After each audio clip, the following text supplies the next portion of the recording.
It's my pleasure to set up our next our first guest speaker, and that will be Nancy Gaffney. There we go.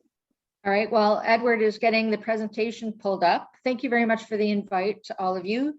I always enjoy coming to visit you for a short time during your AGMs, and you always ask me such great questions. So I hope I have some more material that will generate some great questions from you and fill in some information that you may not have. I've been asked to update you on a few projects that TRCA is working on right now, which I'll do. Ed mentioned a couple of those. But I was also asked to do a very brief update maybe on the Lake Ontario water level. So I'll augment some of the information that Ed provided as well. So you can move to the next slide, please. Okay. And so before I really get into some of our projects, I'd like to just remind you a little bit about TRCA's role and responsibility on the waterfront. TRCA is empowered by the Conservation Authorities Act to regulate development, interference with wetlands and alterations to shorelines and watercourses. And we also provide technical expertise on flood and erosion control, stormwater management, and the protection of natural features and functions within our watersheds. Our goal is to ensure that all development that's happening is not at risk from flooding or erosion hazards. And we also want to make sure that we protect and regenerate the ecological health and integrity of our natural systems. And as we do that, we also want to make sure that we're providing opportunities for public use and enjoyment of the natural system. So again, the province gave us those acts to regulate what we do and give us our mandate for the waterfront. And I just want to also mention that while TRCA is responsible for 72 kilometers of our waterfront, we do not regulate development within the Central Harbour, which is between Ontario Place in the west and Coxwell or Ashbridges Bay in the east. That is under jurisdiction of PortsToronto. Next slide, please. So in addition to regulating development, we also protect the shorelines from erosion and flooding. And so you'll see that on a number of our public spaces, you'll see new shoreline protection measures put in place. We also, especially in extreme weather events, we disseminate information from Environment and Climate Change Canada and the Ministry of Natural Resources to make sure the municipalities all have the information they need to do their job as emergency responders. We also restore and enhance and create terrestrial and aquatic habitat wherever we can through any project that we can. And we work very closely with PortsToronto and Waterfront Toronto and the City of Toronto, through our aquatic habitat committee that looks at all of the projects that are interested in doing work along the waterfront to make sure that they are achieving all of the goals that they can for the enhancing and creating all the terrestrial habitat along the waterfront. TRCA has also been conducting monitoring for years, aquatic, terrestrial. So we have a great resource for data that is being used not only by development projects like the Ontario Place or any of the new projects that are happening along the waterfront. Parliament Slip would be one of them as well. So we augment a lot of the data that some of the agencies or developers have to provide for approvals. We also construct waterfront parks to ensure that there's safe recreation along with our City of Toronto, who will operate and maintain once TRCA builds them. Next slide, please. So just very quickly, through the planning and implementation of the waterfront parks I previously mentioned, TRCA also supports our partner agencies to look at any shoreline when we're doing erosion and flood control to make sure that they're more resilient to extreme weather events and storm influences. One great example of that is the Jim Tovey Park, which is located at the very western side of the City of Toronto. That's being done in partnership with Credit Valley Conservation Authority in Peel Region. Jim Tovey Park is going to be a 64-acre conservation area on the lake, on the shoreline. It will transform the historic Lakeview neighborhood where where all the stacks used to be in Lakeview into a new hub for passive waterfront recreation. It will also be a hotspot for wildlife migration and a green oasis for right in the heart of the city. So it's a great addition to the shoreline there, and it will also be blended into Marie Curtis Park in the city of Toronto, but it will also be blended into what TRCA owns. It's called the Arsenal Lands. So it'll be a great configuration of a number of parks, bringing a lot of green space to those areas. Following the 2 very high lake levels years that we had, TRCA has been working with all of our partner agencies to get as much funding to repair all of the damage done by those high lake level storms. We've been working with disaster mitigation and adaptation funding. So we've been very successful with that as partners, and we've brought a lot of improvements to the shoreline over the last several years. And the funding has been committed by the federal government, and it will be ongoing for the next 10 years. So you'll see a number of improvements move along the shoreline right from Etobicoke Creek over to the Rouge River over the next several years. Next slide, please. So I just wanted to update you on the Ashbridges Bay landform. As Ed mentioned, it's at the foot of Leslie Street, adjacent to Tommy Thompson Park and the Leslie Street Spit. And it's right behind the main sewage treatment plant. The City of Toronto asked TRCA to undertake a Conservation Ontario Class CA for this particular project. And back in 2013, it was started. The overall goal for the Class CA was to identify and design a preferred solution that would mitigate the risk to navigation due to sediment going into the navigation channel and depositing there. So at Ashbridges Bay and Coatsworth Cut, which is just to the right side of the top picture there, while also considering how we might add new facilities that could also be used by the public and could also be used by Toronto Water for as part of their main projects that they're doing at the sewage treatment plant. So that was the overall goal. The preferred alternative identified through the EA came up with a configuration you see there in the top. It looked at protecting Coatsworth Cut, as I said, but also providing new land base south of the treatment plant.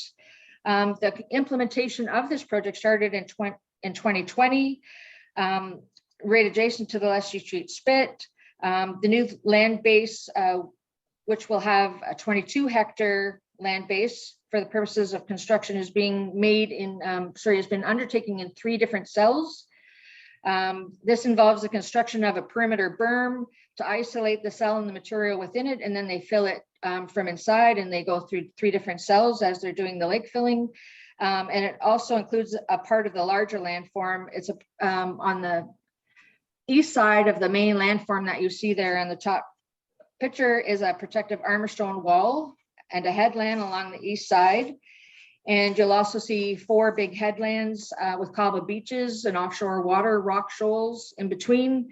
The purpose of these features is to provide long-term protection to the landform, to protect from intense wave activity, while also enhancing fisheries habitat through the creation of calm refuge areas and the integration of mixed rock sizes and woody debris that also provides spawning and foraging opportunities for those fish.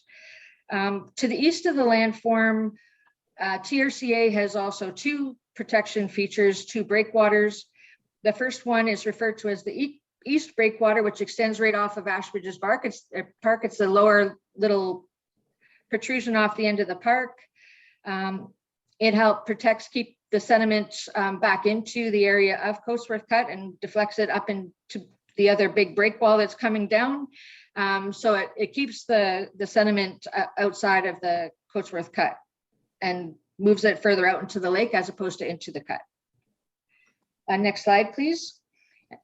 And while I've showed you a couple of progression slides on the previous one, this is what Google Earth has just put up in the last couple of weeks. And it really shows how the process was done. And it's a great example of how it was constructed. So the project is almost 50% complete now. The big breakwater was done in 2020, and additional work on the cells and the big landform configuration will finish by December 2023. And And following the landform construction, we will include opportunities for the public to come and talk to us to figure out how the public realm can be implemented and have access and connections to Tommy Thompson Park and into Ashbridges Bay Park as well. So we're looking forward to a design opportunity with the public on that project as well once the landform is finished. Next slide, please. So I wanted to update you on Scarborough Waterfront.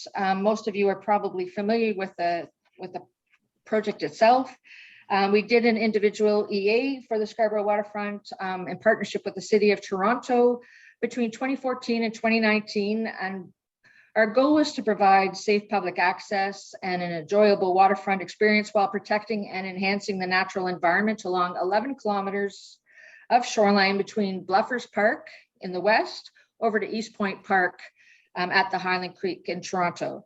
And the project is focused along the shoreline. It's really from the top of the bluffs to the water's edge along the bluff face. And due to the length of shoreline that we had to look at, the 11 kilometers, we had to break it down into 3 different segments so that we could really figure out what the best solution or alternative methods could be for each segment. And so they are known as, we're very exciting, the West and the Central and the East segment.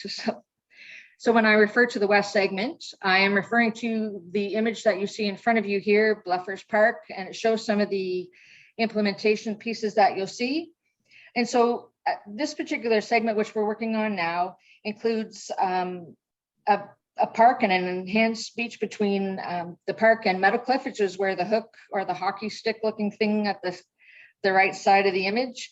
It expands 2 of the headlands to allow for more beach to accumulate and more access outside of a risk line. And that risk line is so we're not putting people at risk of getting hit by things coming down from the bluffs, but also it puts you back far enough that you're not also being put at risk by the lake wave action and all of those. So it's the best spot for the public to be to manage both of those risks. So temporary groin will go in, which is a bigger elongated piece in the middle of the beach that just will go in temporarily to help build that beach a little bit faster and to accumulate sand a little faster. This design with the big hook or the claw, we call it, down at the bottom of the picture is a large green space area as well that will also help keep the sediment outside of the navigation channel going into Bluffers Park, boat clubs and marina. And it will also provide a lot of fisheries habitat, especially cold water fisheries, which is something our regulatory agencies were very, very pleased about. And the other very important piece that this west segment will address is a multi-use trail for pedestrians and cyclists to get from the top of Brimley down to the park safely. So it'll be a multi-use trail on the east side of Brimley. So right now we're working on detailed design for the west segment. It's been underway since 2020, and we hope that process will wrap up in 2023. There will be a number of opportunities for the public to comment, and we'll put that through our social media, and anybody who is on a mailing list for Scarborough Project will also be directly notified. Our construction timelines, we're just finalizing some budget numbers with the City of Toronto, but we hope that we can get in to do the Brimley Road as quick as possible. We have a few land acquisition pieces that we have to do, but we hope to get into all of that by the end of 2022 for the Brimley Road multi-use trail, and then further implementation of the west segment in 2023. Next slide, please.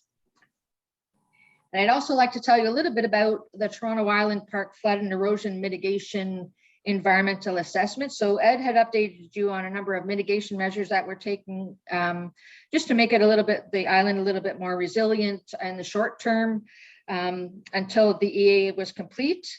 So the City of Toronto and TRCA partnered to do an environmental assessment, which has just started following the 2 very high lake level years. Despite deploying those short-term measures, we knew that significant damage would occur and would continue to occur at the island. So we wanted to make sure that we were addressing that in a comprehensive way.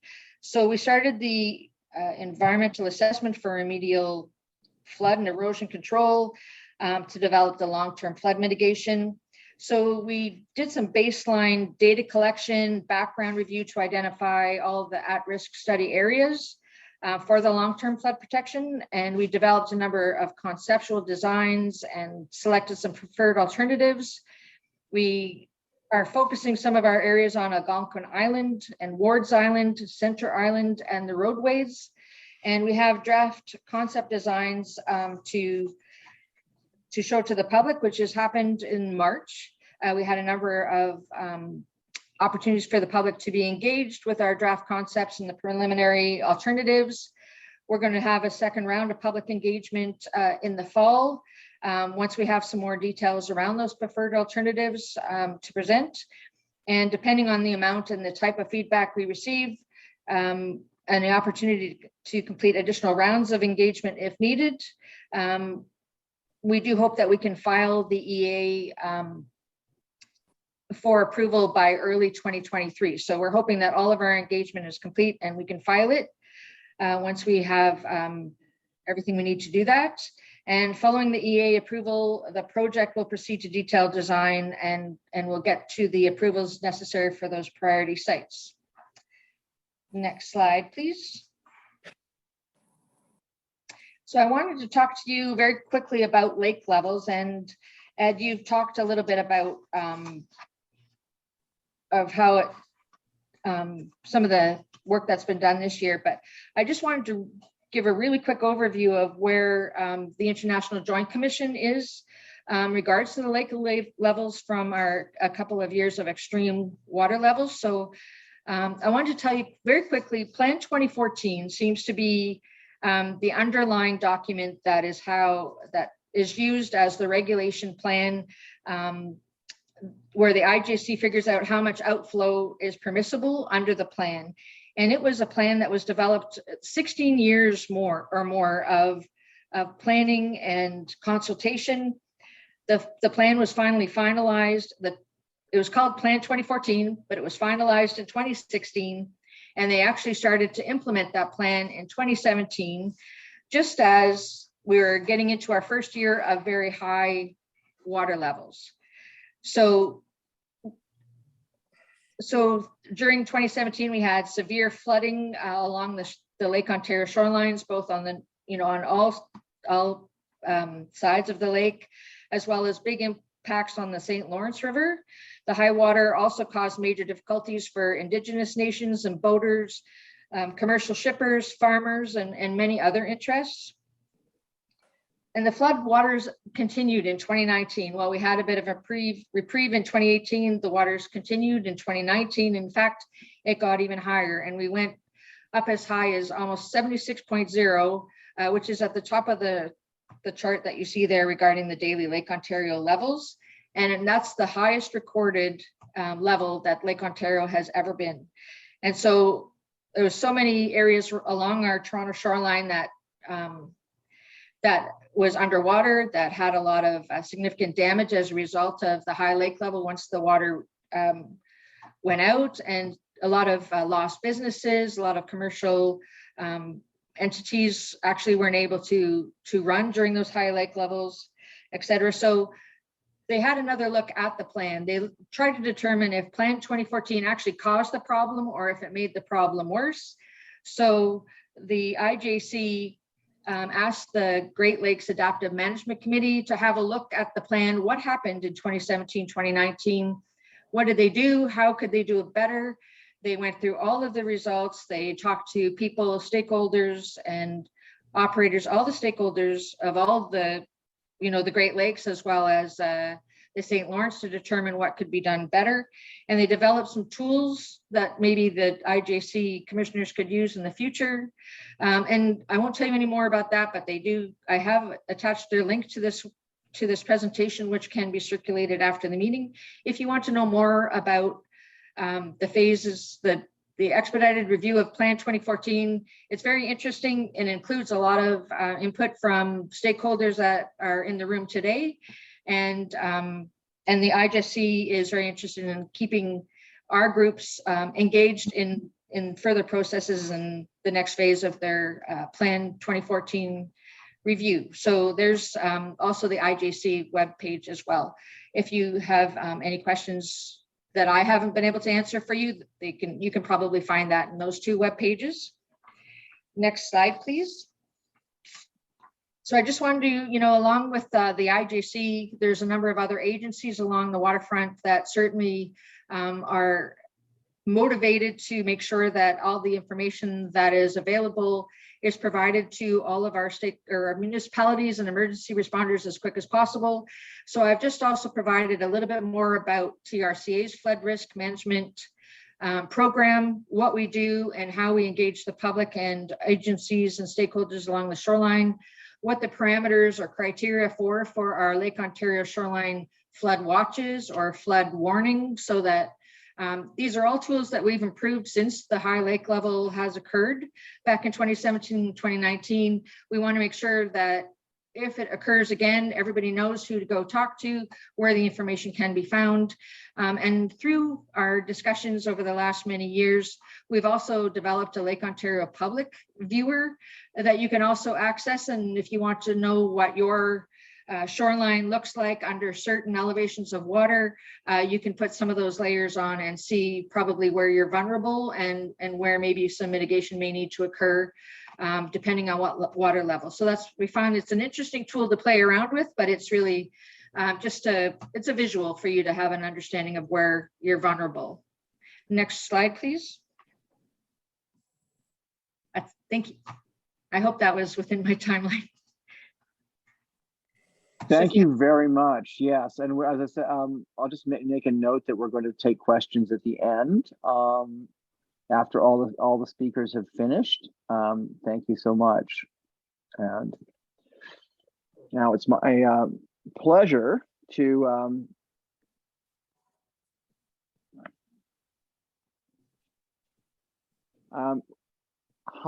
hello, Chris. How are you? Hi, Ed. Hi, everybody. I'm good. Now, if I'm going to try and make the magic happen, Chris. All right. Make the magic happen. It says PowerPoint Waterfront Toronto. That's probably it, isn't it? I have confidence in your abilities, Ed. Well, I'm glad someone does. So again, yes, welcome back, and we look forward to your 2.5 hours of detailed presentation. No, your 15 minutes approximately. Thank you.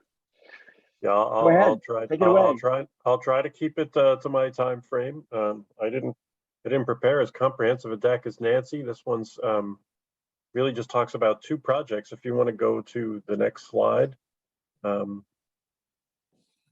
actually you can skip the land acknowledgement since that's already been done. So I wanted to just talk very briefly about the marine use strategy, and then I'll talk a little bit more about our Parliament Slip project. If you can go to the next slide, please, Ed.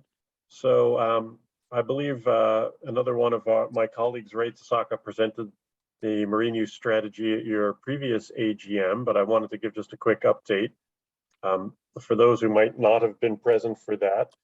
In 2020, we undertook a kind of refresh of the 2006 marine strategy that Waterfront Toronto had prepared with all of its partner agencies to make sure that we weren't forgetting the needs of the marine community as waterfront revitalization happened. And the purpose of the refresh was to look at things that have happened and changed in the harbor and how we continue to make sure that we're planning for the marine side of things, not just for the land side of things.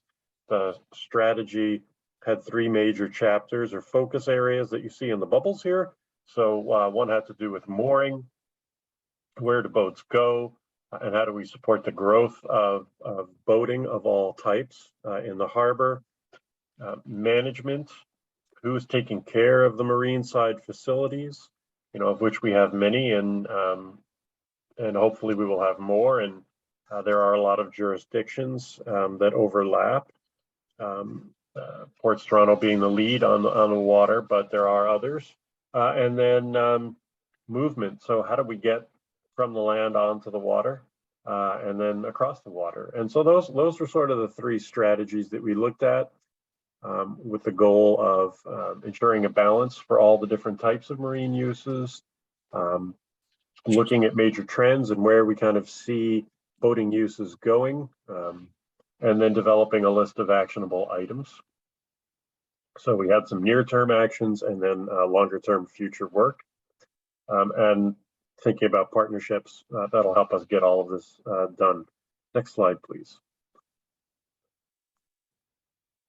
Very briefly, the strategy kind of tried to reinforce this idea of a vision for a connected harbor, and this idea of more connections to more destinations. And this is just a diagrammatic concept of, how we could start to think of the harbor as much more one interconnected place, and see all the different parts as part of a greater whole. Next slide, please. And then there were a whole host of recommendations that came out of the study in all three of those areas that we spoke about. And I just wanted to tell you a bit about which ones we're starting to move ahead with now, and which ones are going to happen a little bit later. So if you go to the next slide, please, Ed. So I mentioned that it talked about implementation phases. The first phase was actually the update to the strategy itself. That is done. That has been signed off on by all the partners. Phase one is really what we call detailed planning. So trying to develop an prioritized action list. And then phase two is the enabling projects. So starting to implement things that we see as high priority, and maybe some small capital projects. A lot of work on the harbor side tends to involve very large capital projects, and I think Nancy just showed you some of those. Waterfront Toronto doesn't have large pots of funding for that at the moment. So I think the idea is to do a few smaller, affordable, quick hits as a first step towards the phase three, which is a real capital renewal and expansion over time, dealing with things like repairing the dock walls, figuring out who exactly owns which dock walls, and how we can collectively start to address the condition that some of them are in, many of them being 100+ years old. Next slide, please. So one of the first things that we have achieved from our quick implementation list was the formation of the Marine Coordination Committee. It was started in 2021. This is a multi-partner committee whose members include Waterfront Toronto, the City of Toronto, specifically PF&R, who operates the ferries to the island as well as the islands, PortsToronto, CREATIO, and TRCA.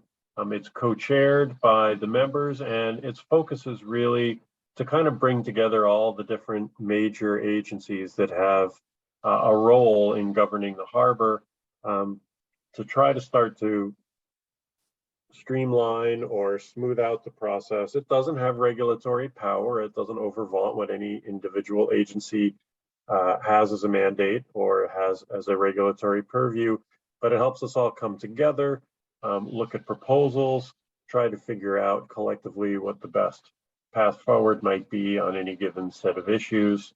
And I think just reduces the time and complexity of getting projects moved ahead, particularly when they're third party. So whether it's a tour boat operator who's looking for a dock space, events, public art, this is a place where these ideas can come forward and at least be directed a little more efficiently to the right regulatory bodies. It's not an easy regulatory framework for people to understand who aren't immersed in it. And so this coordination committee is really just to try to start to simplify that and make the water that much more accessible to people.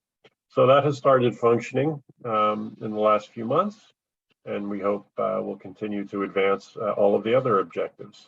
Next slide, please. So one of the first things that the committee is going to undertake comes out of that marine strategy, and it's a water taxi and sea bus feasibility study. The last few years, we've seen quite an increase in the number of water taxis on the harbor. It's a very deregulated business right now. There are some advantages to that, but there may be some advantages to a bit more coordination, a bit more uniformity in quality and levels of service, a bit more consistency in where the destinations are, and maybe the provision of some better facilities for docking and pickup and drop off. That's what the study is going to consider. Look at how the water taxi industry is operating now and make some recommendations geared towards improving the user experience and hopefully just keeping the water safe for everybody who's trying to get around. And in partnership with that, we want to do a study of whether or not some sort of larger C-bus service might make sense. One of the great examples of this is Copenhagen. They've now got an electric C-bus that's bigger than a water taxi, but smaller than a ferry, that operates up and down their main canal and connects up lots of different destinations with no greenhouse gas emissions. Is a system like that something that might make sense in the harbor in coming years as more and more people are recreating here, as more and more destinations are becoming established on the water's edge? Does that C-bus start to make sense to handle the volumes, given that we've already got the island ferry service, given that we've already got independent water taxi operators, but it's something that has been discussed and could make sense. So we hope to get that study launched this year and ideally have some draft recommendations by the end of the year if we can get that far in the time frame. If not, that would happen in the following year. And we're working on a scope for procuring that in the coming months. Next slide, please. Tour charter boat relocation. So those of you who've been monitoring this over the years will know that when Waterfront Toronto and the city started the redevelopment of what we call the East Bayfront precinct, so everything from Jarvis to Parliament Slip, there were some tour boat operators that were using that dock wall. They were relocated into Parliament Slip on a temporary basis while we built the Water's Edge Promenade that goes in front of the Chorus Building and Sherburne Common and the new Aqua developments in the east. So they've been operating there on a year-to-year lease for the past several years.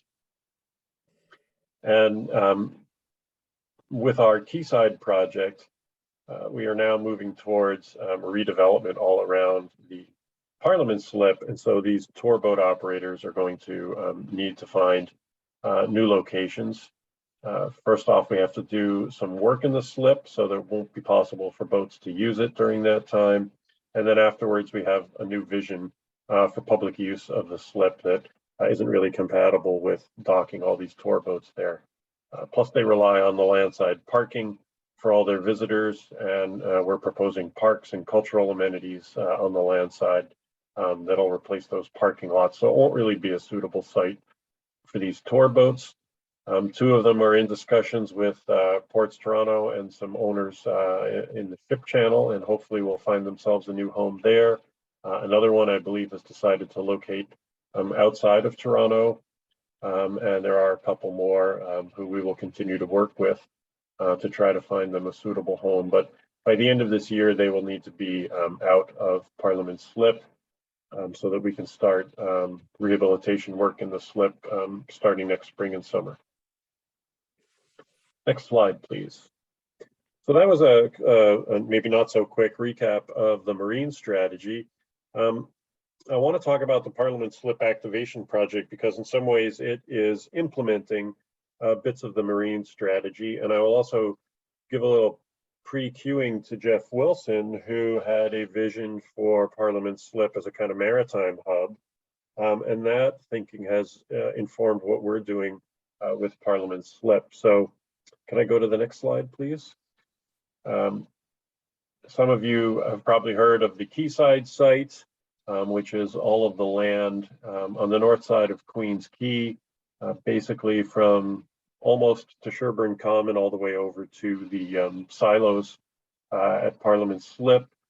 They're rendered here, just an artist's view of a series of new towers and then a large cultural center right at the corner of Parliament Slip and the Keating Channel, so at the bottom of that picture. We ran an RFP for this site to find a development partner. We selected a group called Quayside Impact Limited Partners, which is a consortium of Dream, who are one of the major developers behind the Distillery District, and Great Gulf, who have done other developments in the waterfront. And their plan proposes some really exciting architecture, some great public realm in the privately owned, publicly accessible spaces, pretty high targets for sustainability and innovation in the buildings, great architecture, and a commitment to working with us to deliver the vision for Quayside as a really vibrant new community. And so in sort of parallel with Quayside, we decided that we should do something really bold and exciting with Parliament Slip. And so we are engaged in that process now. So if I could have the next slide, please. So I mentioned there's some rehab work that needs to happen in Parliament Slip. One of the first things is the sort of triangle that you see in the upper picture there in yellow has long been proposed as a lake fill site in order that we could extend Queens Quay from the west or the left side of that triangle across it over to Cherry Street. That's actually been in the city's official plan as a goal for, I think, 17, 18, 20 years. We are finally positioned to start doing that work. That will also enable us to extend the streetcar line to the east, because it will run in the Queens Quay right-of-way, and it will also enable us to continue the Queens Quay Promenade that we built out on Queens Quay West about 5 years ago, and continue that across Queens Quay. And then in the purple, there's some additional landfill being proposed for public space. We had a plan for a wave deck here, which some of you may have seen in years past. Given the uses we're looking to locate here, we think that the lake fill is actually going to be required in order to provide the kind of public experience that we have heard people want to see. So that work is what we will be starting on next year. And compared to all of the amazing lake fill that Nancy showed, this feels like a very puny little project by comparison, but I think it's going to be very significant nonetheless. If I could have the next slide, please. So the image for the slip, or the vision for the slip, is a very public space with multiple types of activation. The first is what we call the harbor pools. We've heard very strongly from the community that they would like more opportunities for swimming, particularly ones that feel connected to the harbor. Ed has already mentioned that we still have a mega improvement project to do to stop some of the really dirty water from flowing into the harbor. So people can't swim in our harbor water yet, and probably won't be able to for a number of years. But in the meantime, taking a cue from some of the European cities who've built these public pools right down almost at the level of their rivers and lakes, even when they're not always clean enough, it allows people to have that experience of getting in the water and feeling connected to the harbor. So we're looking to build some pools of that type here. And that's actually the rationale for the lake fill, is that building those pools without the lake fill would be extremely difficult. In a wave deck, the landfill enables us to basically build a normal in-ground pool that will be much more structurally stable than if it were free floating. The second component is a new version of our old wave deck that would actually be a bit bigger and connect more of the perimeter of the slip, including what you see is number 3 there, which would be a substantial canoe and kayak launch that we anticipate would be run by an outfitter, probably not unlike what Ed was talking about earlier with some of the new outfitters. And we're exploring ways to incorporate some kayak storage into that facility too, because we think this is a launch point that the community will want to use. So we're going to try to find ways that we can keep some boats there for folks who want to keep their boat there. And the outfitter will have to keep boats there as well so that they can rent them out. Number 5 is a proposal for a series of floating wetlands. If any of you have been to Chicago and been on the Riverwalk, one of the really interesting features of that project that was completed pretty recently is there's a series of floating wetlands all along the river that are actually pretty robust wetland plant communities with long roots that go down into the lake and pretty lush vegetation up above. They're actually making a contribution to water quality. They're creating new habitat, and they're pretty cool things to look at. People are very drawn to them and stop and look, and you can actually see nature and birds and frogs and things kind of in these habitats. And we think bringing some nature close to the water and onto the water would be a great addition. And then I skipped over number 4, which is a concept for a floating dock with a series of small buildings on it, culminating in a bigger one at the south end. These would be small concessions, probably food kiosks mostly, a place where people could come get something to eat, get down onto a floating platform right down at the water level, which is pretty hard to do in most of the central waterfront right now. And then leading out to a larger restaurant right at the kind of corner there that would have incredible views of the harbor, outdoor patio space. And then all of this, the dock length would be available either for transient mooring, probably around the restaurant where the number 4 is. And we're also proposing an electric boat share where people could get pleasure craft to rent that are non-polluting. And then the 6th element is the water transportation finger pier.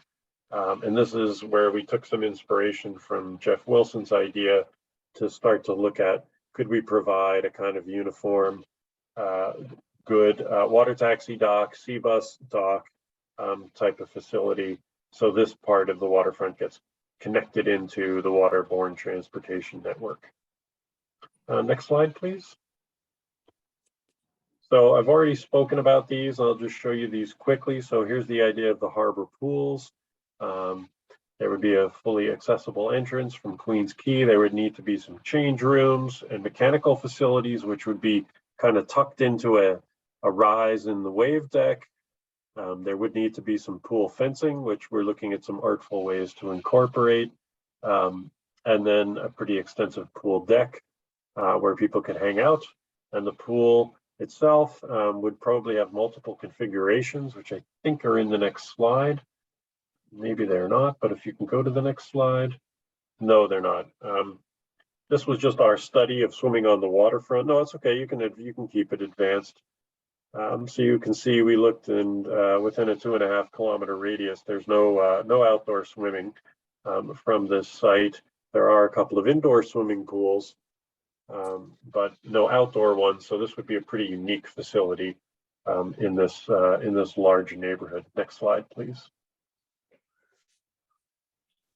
And here's a view from the pool. They're going to be designed so that they can have lane marker buoys set up for lane swimming, but also have those be removable for more leisure swimming. We've heard that people really want, not just lane swimming, not just learn to swim classes, but a kind of fun pool to hang out in. Next slide, please. And the pools themselves will be accessible with accessible equipment to help people in wheelchairs get in and out of the water. The wave deck itself is being designed. It has a rise in it for the mechanical and change room facility buildings, but it's also being designed to protect some of the key view corridors from Queens Quay and the upland down to the water. There would be a sort of water amphitheater where there could be floating barges brought in with musical stage set up on them. I think you've probably seen that happen at the Waterfront Festival off Sugar Beach. We could do that here. And the high point actually also creates some vistas out over the slip and out over the water. And the wave deck itself would have a very similar sort of aesthetic material and structure to the wave decks that we've already built at Spadina, Simcoe, and Reese. Next slide, please. The new canoe kayak launch, which I spoke about, you just get a more detailed view of it here. This is right in front of, by the way, the community center that is planned to go into Aqua Luna. So where you see the brightly lit up glass, that is the ground floor of the Aqua Luna building. That is, there's already an agreement. PF&R will be occupying that space. It's going to be built as part of the building, and that'll be one of the bigger community centers right on the waterfront, the only one over on this end of the city. So Parks will be running that. So it'll have a really natural relationship with these recreational water uses in the slip. There'll be an accessible ramp down to the floating dock. There'll actually be an accessible canoe kayak launch, and you see a picture of one of those here that enables someone to actually transfer from a wheelchair into their kayak independently. No one needs to help them into the boat with one of these. And if there's an outfitter there, they can help get the boat in position so that it provides a lot of independence for those with disabilities. Next slide, please. The floating pier, which I spoke about, kind of trying to create a little bit of a seaside village community, which is something we don't really have. We certainly know people wish there were a lot more opportunities for dining and drinking right on the water. We don't have a lot of them downtown. So this pier will start to create multiple opportunities at different price points for different people.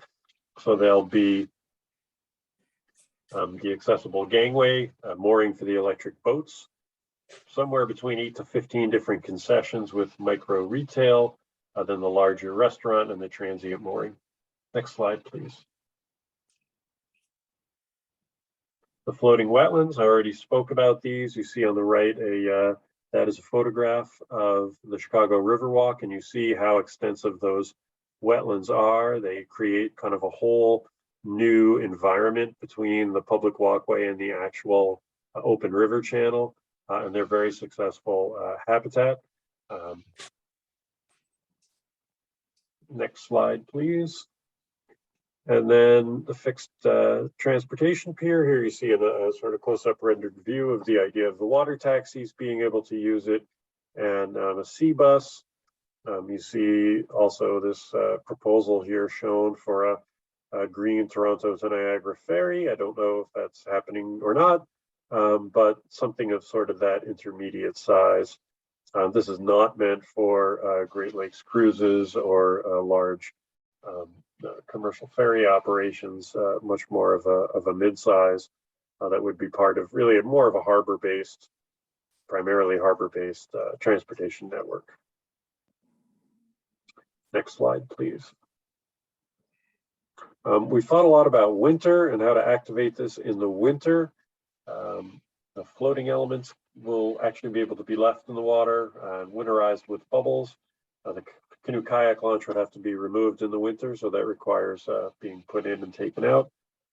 We are going to develop a winter maintenance regime for the wave deck and the bridges, because they're going to most likely be wooden structures, which can be a little unfriendly in the winter, but we want them open year round. And the pool, we are exploring different ways to make the pool usable year round. You see on the lower right, that I believe is a pool where they erect a bubble over the outdoor pools in the wintertime and take the bubble away in the summer. A kind of more dynamic or exciting and unexpected solution is what you see in the middle there.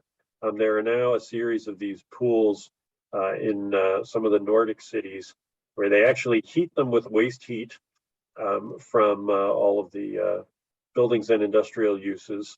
So they don't actually generate any greenhouse gases, and they warm these up enough that people swim in them in the middle of winter. And I believe there is snow on the ground in this picture. It's a little hard to see, but there are some amazing photos of these pool areas just kind of surrounded by snow right downtown with people in their bathing suits swimming in them.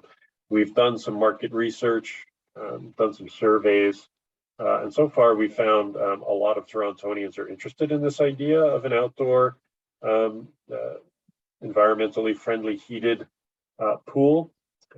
It's never been done in Canada before, but we are hoping to continue to study it and find some way that this pool has a life beyond, the sort of 2 outdoor swimming seasons, which has historically been a bit of a limitation for pools in city parks. They tend to just be open in July and August, and then they become kind of much more shut down feeling the rest of the year, and we don't want that. We want something that's going to feel lively and that's going to contribute to the urban experience year round. So next slide, please. I think I'm almost done. All of this is being put through a sustainability lens. I already talked about the pool, the materiality. We're looking at natural materials. Most of this wood would be sourced from Canada. We're hoping that we can use these electric boats to provide these fossil fuel free alternatives to gas powered pleasure craft. And we're going to do a life cycle analysis to make sure that what we're building here has enough of a life and enough sustainability to it that there isn't a lot of burden of replacement, a constant replacement of the parts. Next slide, please. And that's it. So I think I probably overran my time, but I hope that was interesting. Very interesting. Thank you, Chris. I will actually, I'm going to make, I think because I'm facilitating, I'll make an exception to my own rule. We did actually have a quick clarification question for Nancy, but Nancy wound up answering it in her presentation. So I didn't pose it immediately again. I had two quick clarification questions. One, and I'll just give them to you, but perhaps I think I can just give them to you together and you can answer them, you know, as you wish.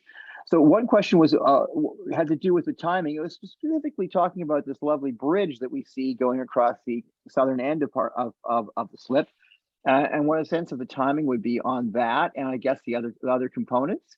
And then related to that, we had a question wondering whether the rise in the wave deck, where you're going to have the facilities for changing and beside the pool, is this going to be high, so high that it will block views from farther up Parliament Street? Yeah, so I can answer the second question. So the building itself is high enough that it would block your view, but it's a very small, or relatively small percentage of the whole aperture if you look at it compared to the width of the whole wave deck. So the main view corridors from kind of the center of Parliament Plaza and Parliament Street won't be blocked. This is sort of off to the side. So the hillocks are being planned to protect some of the key views. Okay. And it, you know, it's probably comparable in height to, maybe not even quite as high, but the pier shed building at the foot of York Street that has the beaver tails in it right now. That's the kind of structure we're talking about. I mean, that's a much narrower slip opening than this. This building's a little bit bigger, but probably as a ratio of the whole width of the slip is even less than that building is. The other is the bridge at the end is actually part of our waterfront walk, our continuous waterfront walk projects. It's not actually part of the Parliament slip project, so it is on a longer time frame. So I don't really have a time frame for that. If you take that bridge out, all of these other elements are part of our Parliament slip activation project, which Waterfront Toronto is contributing some of the sale proceeds from the quayside lands to pay for, and we have approached the provincial and federal governments to contribute the rest. We're hopeful that we're going to see that money in the not too distant future, and we are getting ready to start construction of this next spring and summer, as I mentioned, starting with the dock wall work and the filling in of the slip, and then after that would come all of the amenities on top. So I think our time frame is to start the initial work in 2024 and have this whole thing done. I don't remember the exact time frame. I think it's about 4 years from the time we start. And we have to do the fill, and then the fill has to settle, and then we can build on top of the fill. So there is that period where you have to let the land settle before you can build on top of it. So I think it ends up being about a 4-year time frame. I can send around better dates on that timing if people are interested. Well, thank you very much, Chris. I really appreciate that. And we have another thank you. We got a thank you in the chat as well. Thank you from me and a thank you from our guests and our attendees. Okay, so I will stop this and I will remove your spotlight. Thanking you very much for that. And we are going to move on to Geoff Wilson. Okay. Hi, Geoff. Ed, thank you. I guess I'd like to start off, first of all, with two things. To the Waterfront for All organization and board, thank you so much for the honor of having me here tonight. It's really a great thing for me to be here. I really appreciate it. And I'm going to explain a couple of things of why the connectivity means so much to me in a minute. But firstly, to my two colleagues who did two fantastic presentations, if you travel the world and you see what's going on in other cities on other waterfronts, you'll never see what you just saw in such detail, in such enthusiasm and energy and excitement behind it. There is no city like Toronto right now in terms of its waterfront development. And two very, very strong agencies with very skilled people are leading these things. And it has to give you comfort that we're doing exciting stuff, not only for ourselves in our lifetime, but for the next generation. So I really appreciate being part of these two colleagues here tonight. Look, I'm going to keep this very short. I don't have a deck. I want to just remind everybody kind of who PortsToronto is first and foremost, and then talk a little bit about what's important to us. This is my swan song. I do apologize for that. I'm going to be departing PortsToronto next month and retiring, and I have mixed feelings about that. I love my job at PortsToronto. I love the waterfront. I love the city of Toronto, and I love Canada. So I guess I can keep Canada, but I'm keep Toronto, but I'm out of a job as of next month. But I do want to remind everybody sort of who we are and what we do, and that'll kind of maybe give some context to what I'm going to talk about. So we are a government business enterprise. We are not government, but we are a business enterprise owned by the federal government of Canada. We are mandated to be completely financially self-sustaining. So we are run like a business. Our lenders are the Bank of Montreal. We borrow off the strength of our own balance sheet. We do not get funding from the federal government, although we've had some emergency funding, as you may be aware, as a result of COVID in the last year, as most enterprises across Canada have. But our job or our mandate is to build and own and operate important transportation infrastructure within our geographic area, which Nancy Gaffney referred to earlier as the Humber to the Ash Bridges. And then secondly, and this is the one that I think that also resonates very strongly with this group, is to keep the navigable waters safe for not only commercial, but also pleasure craft. We have a mixed use waterfront. So compatibility is a hugely important thematic in everything that we are doing. You probably caught some glimpses of that, I think, when you were looking at what Chris was speaking to and with respect to some of the light commercial uses for transportation and transit across the harbor. These are all things that we all share in vision. But what I want to talk to you about today is the water and its importance to me personally and to PortsToronto. I don't know if you're aware, but I grew up in Montreal. I grew up sailing on what we refer to as Lake St. Louis, the St. Lawrence River. And I did an apprenticeship in shipping, and I started off in Savannah, Georgia, loading and unloading vessels when I was 20 years old. And then I did the same thing in Galveston, Texas, and then moved through the whole shipping cycle and eventually moved into shipping and aviation. And lo and behold, 12 and a half years ago, I joined PortsToronto. When I came to PortsToronto, one of the things that I looked at with a critical eye was what we were doing with respect to environmental sustainability and environmental leadership. And it was a very important thing to me. As a sailor, I was and continue to be very bothered by plastics in particular, but garbage that I see in our international waters. I can tell you, and if you haven't traveled internationally, you may not be aware, but Lake Ontario is pristine compared to what you will find when you travel other parts of the world, particularly Asia. If you visit a beach in Asia, you will see that the beaches are having to be cleaned every day because of the amount of plastics that wash up on shore. So for me and for PortsToronto, this resonates very strongly.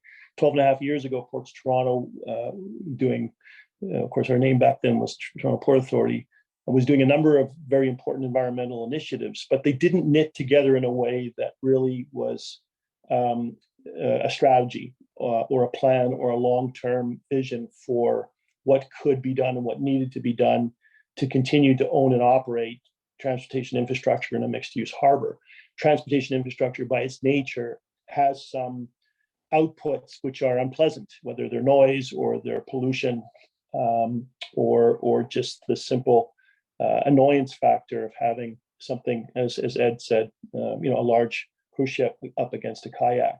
These things have to find a way to coexist and be compatible in a mixed-use waterfront, and I think we all felt very important to find a way to do that. And I'm very proud to say that we just released, for example, our sixth annual sustainability report, which you're welcome to visit on our website. It is an award-winning report. It is robust. It is highly measurable and very highly scrutinized. We force our own feet to the fire on these issues, and we have taken those initial initiatives, and although they were each in and of themselves extremely important, we found a way to put them into a proper plan, which makes sense for making the waterfront ever cleaner and ever greener and ever quieter. Those are three watchwords that we like to live by. So many of you and most of you that have known PortsToronto for many years will be aware that since 2010, in fact, the year that I joined the port, all of our business operations are powered by clean energy through bullfrog power. In fact, we're the only airport and the only port authority in Canada that are 100% clean, renewable, powered through bullfrog power, and have been consistently since 2010. We're very proud of that renewable energy commitment. It's not cheap, and I did mention to start off that we are financially self-sustaining. So we need to find a way to build that into our business model and have that recoverable. But it's an important investment that makes a lot of sense for us. But moving on from the sustainability report, and you may also be aware, by the way, just as an aside, that when you go on our website, you'll see two sustainability reports. The airport is an important enough piece of our business that we actually carved it out and did a sustainability report for the airport separately. It's self-contained. It is also part, obviously, of our larger sustainability report, but there is one dedicated to the airport as well that you're welcome to read. But some of the initiatives that we undertook in addition to the sustainability platform that we adopted as an organization are really exciting. And I just want to highlight a couple of them for you. Ed Hoare was kind enough to mention the sea bins, which really operate like the pool skimmers in your smaller swimming pools that you may have visited. They have a vacuum which sucks and collects nearby plastics and garbage that's floating on the surface of the lake. It filters it into a trap, and then those traps are emptied. What's really cool about these sea bins is, number one, the idea came from our employees themselves, who saw these operating and working in both in France and Australia. They were invented by surfers who were actually tired of seeing plastics in the water when they were surfing in Australia. They trialed them at the Outer Harbour Marina 4 years ago, and we had such an extraordinary positive acclaim through the public that we decided to invest more heavily in them. And notwithstanding the trials and tribulations of the economic hardships of COVID, and I don't want to underemphasize how hard COVID has been on this organization, with the airport having to close for 18 months and the port, being our sole source of income fundamentally. The fact of the matter is we committed to doing more and more sea bins, and we're this year rolling out 12 sea bins throughout the harbor. And importantly, worked with other organizations like the Council of Great Lakes Region, where I'm also on the board, and convinced them to move sea bins throughout the Great Lakes region, both in the United States and Canada, with the target of having every marina and every municipality and every yacht club adopting sea bin technology to remove plastics from the water. We also partnered with the University of Toronto Trash Team, which is led by an amazing lady by the name of Dr. Chelsea Rockman, who is really one of the preeminent experts in plastic waste in the world's waters. And what they do is they assess and analyze the plastics that we pull out of Lake Ontario, and they determine where they're from and to what extent, if any, we can change our behaviors to mitigate against those plastics getting in the water, obviously, in the first place. So sea bins is an important thing. Renewable energy is an important thing. You may be aware that we just literally this year recently launched the electrification refit of the Maryland Belle Ferry, which runs back and forth from the foot of Erin Quay to the airport. And we did that because we listened to a community that said, your ferry is diesel, your sustainability report is identifying it as a polluter. It can be mitigated because of technologies that exist. Would you and can you do that? And I think the answer was, this has only been done once in North America with lithium-ion batteries. But if it's been done once, why can't it be done again? And what sorts of technological evolutions can we use to make this happen? And so we converted the Maryland Bell from diesel to biodiesel, and then from biodiesel finally to all lithium-ion batteries. So the Maryland Bell operates on a full electric charge, again powered by Bullfrog Power back and forth to the airport today. And it's a huge success, and it's the only one of its kind. It's the first of its kind in Canada, as I say, only the second of its kind in North America. And Chris Glaisek mentioned small recruiting or small regional transit vessels across the harbor. We're very keen on seeing those happen. We're very keen on seeing them happen full electric or hydrogen or some other type of fuel, clean fuel. And some of the other things that we're involved in, you may be aware, are things like monarch butterfly gardens, which frankly have nothing to do with clean energy, other than the fact that the monarch butterfly is, as you know, is a migratory insect which flies back and forth from Mexico each year. And if there are not the types of primary food source, their milkweed plants, for example, they die off. So we've been planting milkweed plants on all the properties where we can. We've been working with the Trees for Life group. We planted 800 trees at the marina, all tiny little seedlings, but they'll grow into their own little sort of forests over time. We think that's really important. We've been doing greening projects, as you know, at the Harborfront School. We've been doing that since 2016 and continue to do types of things like that, and working with TRCA with wetland creation projects and other sustainability best practices. So I don't mean to beat our chests. That's not my point here. I'm not trying to say, look at us, look what we're doing, aren't we great? What I am trying to say is this is really important stuff for us. We understand that we have a mixed-use waterfront. We understand that we're operating an airport. We understand that we're operating a port and a marina, and that these businesses have negative outputs. I'm a kayaker as well as a sailor. I want to see a cleaner, greener, quieter harbor and waterfront enjoyed by all. I'm a big supporter of swim, drink, fish. I think they do a fantastic job now right across Canada.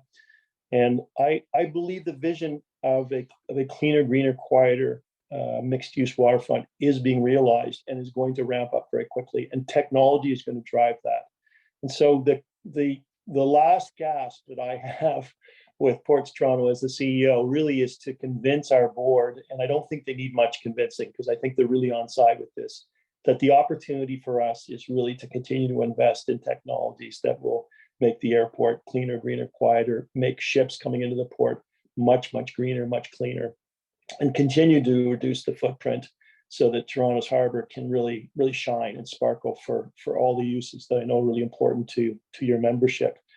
On a micro level, I was mentioning to the board earlier that we're very excited about youth rowing, and we're hoping to have Upper Canada College invest in, build, and administer a youth rowing center for all of Toronto's youth that are interested in being on the water, and hopefully start to get that built this year.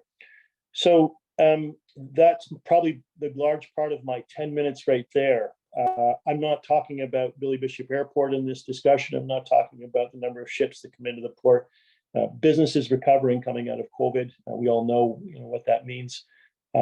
This organization is in good hands. It's going to be in good hands after I leave. But the one thing I hope and dream about is that the energy that goes into the environmental leadership of what PortsToronto is doing and must do going forward will continue.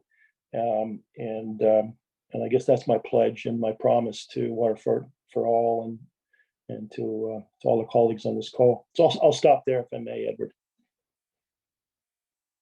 Thank you very much, Geoff. I really appreciate that.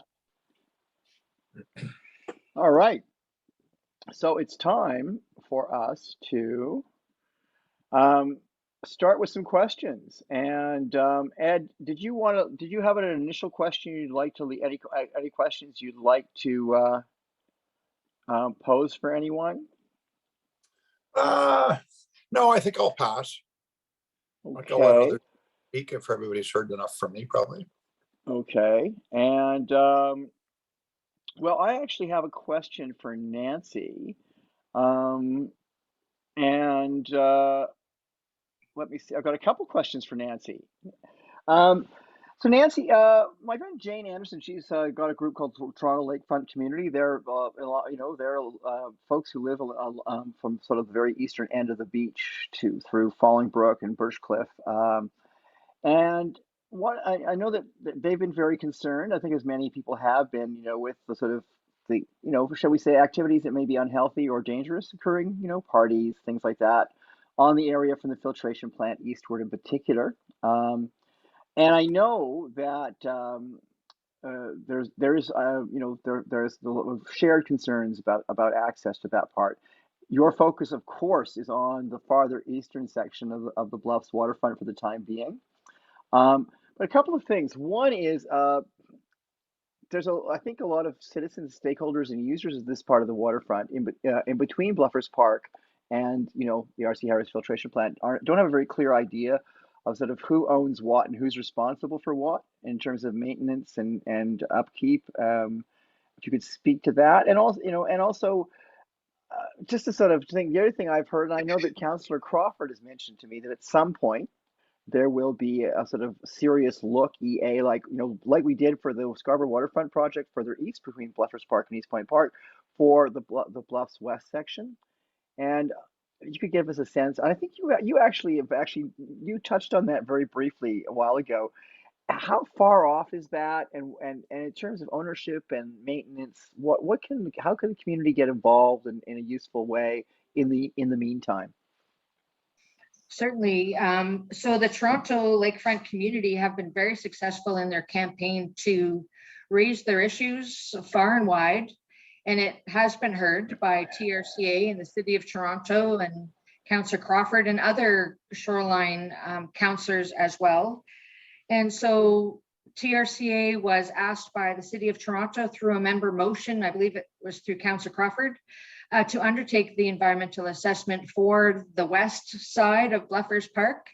So in our budget process this year, we were given money or given direction for the city to advance money to TRCA to undertake an EA. So that's great. So that money is now going to be in our 2023 budget. So you will see that TRCA will start reaching out to the public and through social media and other means to start the environmental assessment process. We're trying to figure out how we can keep it separate for the public. The Scarborough Waterfront project that was to the east, if you will, Bluffers, given that there's a west segment and an east segment and a central, so it's kind of confusing when you say it's a Scarborough East project, west segment. It's getting very confusing. So we're calling the other one Scarborough Bluff West to try and show it's two separate projects a little bit more. I think we might have to think a little bit more on something that's going to be a little better in terms of a project name. But again, it has to really depict the area that you're working on so nobody can be confused about what the project is. I'm going to make a huge pitch for Birchcliff. Just support the whole town. So again, we're working with the City of Toronto on getting that advanced, but TRCA has been putting it in our work plan for next year for sure. And if we can, we might actually start it off late 2022, just to move it faster, because we do understand the accessibility concerns there. The Scarborough Bluff project, the west one that you're asking us to undertake, the property ownership is a little bit more complicated in that the east one had a lot of public land associated with it, and it wasn't as hard. And the residents that we would require property at the shoreline were very high on a bluff. When you're talking about the west side, the bluff is not as high, and to put a public trail in front of those homes that are very close is going to be very difficult. And so we'll have to figure out how we can move the public across their property or outside their property boundaries if possible. That would be the area, particularly around Fallingbrook, right? That's Right, right. just- And closer right, to that- R.C. Harris, the Right. bluff is very, Yes. low at that point. So that's why people moving in front of some very valuable properties, et cetera, is hard, and they don't, the landowners may or may not want that kind of public access. So we'll have to work through that process, just like we did on the east side. There is some land ownership by the Toronto Hunt Club, and they also have some erosion issues. Perhaps we can make arrangements to work together there. There is some public property already. Anything that's under the Crown land, we can apply to build something there through a work permit with MNRF. So that's not as difficult. We've done that a lot on the east side as well. So I wouldn't say property ownership is going to be our biggest problem. Our biggest problem is finding the right plan and then get it funded when there's so many other big city building projects that are going in, and the levels of government have priorities as to where that money should go. So, we're also trying to be very careful, because we don't want to take any money away from Scarborough East by deflecting it over to Scarborough West, or we work together to figure out what the priorities are so that we're fixing the real hot spots, if you will, and then figuring out the phasing for the rest of it to be a sustainable funding source as well. It's a lot of money, and the Scarborough East project was 170 million back in 2017. So it's hard, and we're going to all of our level of government, and anybody who will listen to us about funding, we're talking to them and trying to advance it along with the City of Toronto. So there's a lot of interest in both projects. And then going to the other end. Oh, so quickly, sorry, Ed, I'll get you in a second. I've got a question from Ron Jenkins, our colleague, Ron Jenkins. So this is the other end. Ron asked, Nancy, when completed, will the work on Marie Curtis Park, the Arsenal lands, and the Lakeview site form a continuous waterfront? They do hope that by 2025, you will see that whole land base of parks and open spaces be blended together to a big park. Although you'll see a little bit of differences, because there's a City of Toronto parks versus Mississauga parks. But we're going to try and make sure that it's seamless, that you won't know the difference, but they'll each take care of their own parks. And we won't need any UN peacekeepers on the Long Branch border, right? We hope not. They've all been very engaged. So I think they've all been anxiously awaiting this new big park to come. In fact, people are still using the Lakeville off hours from the construction equipment. So it's going to be much needed as soon as it opens, for sure. Thank you. Ed, did you have a question for Nancy, or is it going Well, I had a question, I guess, for all three, really. And it's sort of one of these coordination type questions, different landowners, different agencies, and so on the waterfront, which is sometimes perhaps an obstacle to things getting done. But it relates to one of my pet peeves, which is the matter of safety ladders up the dock walls. Geoff will know that PortsToronto recently on the south side of the Western Gap put in great safety ladders that go down to the water, bright yellow, very sturdy. They're great. There's been a few here and there in the city, but there's large stretches of the dock wall that are not only in bad shape, as Chris mentioned, and sometimes it's unclear actually who owns them, but also they're very high. The railings are inadequate. The water will kill you about 3/4 of the year if you're in it for any length of time. And it always seemed to me having a hook or something is sort of okay, but not very good if nobody else is there. So I've several times been by people, they get thrown in, they fall in, they're in the kayak, they just fall, they get whatever it is. Somehow they end up in the water. And there need to be safety ladders, and they're either in terrible shape and unusable, or they just don't exist at all. And it seems to me to be one of these things that regardless of what else gets done, whatever fancy highfalutin stuff you ever do, you just need to have a bunch of ladders that are sturdy around the dock wall. But it's unclear who should take charge of that. I mean, somebody should sort of say, look, just do this, put a bunch of ladders up, make them sturdy, put them there, regardless of whether you later tear down the dock wall or fix it or do something different. Because if you don't do it, it's just simply unsafe. Who should take initiative on that? Who should sort of direct that and move it forward, if anybody? Seems like nobody can or should, or, am I missing something?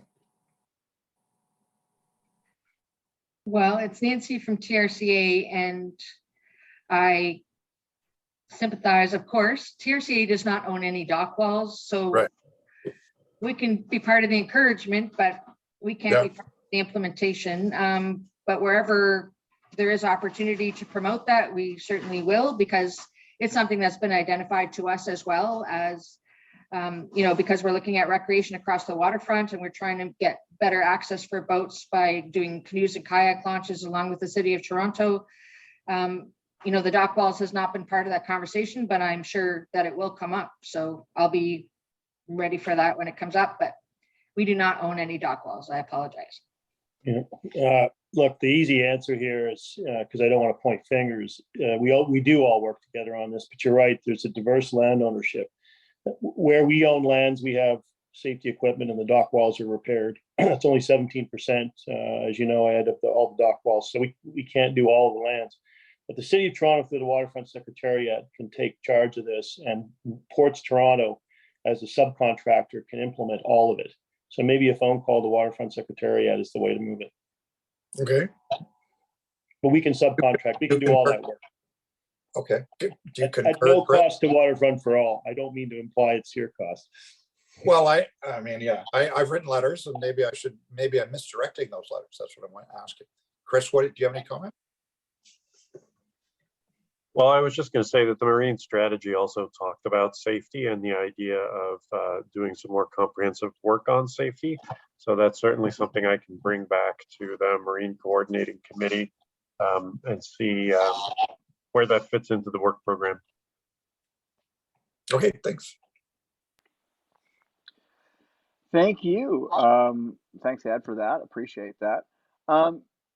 Well, it's 8:37. We have a very brief business meeting to get to, which is a requirement. We'd ask everyone who's a member from a member group of Waterfront for All to hang around with us.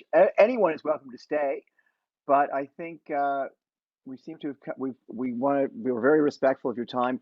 Nancy, thank you so much for coming back. Chris, thanks very much for coming back. And Geoff, it was wonderful having you. And I think we all wish you the best on the next adventure that you're taking on.